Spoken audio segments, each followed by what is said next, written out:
We're now onto stage 6, and for this we need to make 3 new parts. So we need a longer axle, a larger bush, and also we need to make the gear, which is fairly complex. But we'll start off with the simplest part, which is the axle. To make this, let's open the existing axle part. So you can do this from within the assembly by clicking on the axle and pressing open part, or you can just open the part directly by double clicking wherever it's saved on your computer.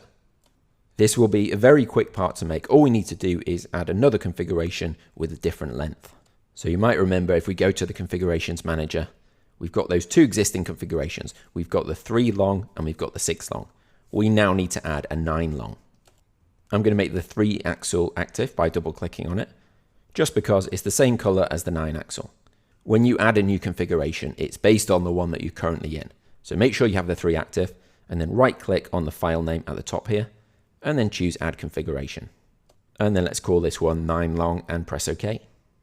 Make sure you're in the 9 long configuration, so it should be active here, and then go back to the design tree.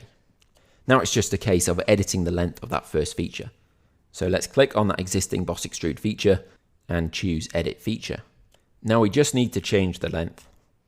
Before you do, just double check that down here under configurations, it says this configuration. This should be automatically selected. This just means that any changes we make now will only apply to this configuration that we've got active. And then let's just change the length to 71.5 millimeters, and then you can press OK. So now we should have a longer axle like this. And if you go back to the configuration manager, you can see we've got 3 different configurations. We've got the short 3, we've got the longer 6, and then we've got the longest one, the one we just added, the 9. So the 3 and the 9 are grey in color, and the 6 is black. And then you can just press save, and that part is complete. A very simple part there. In the next video, we'll be making the longer bushing.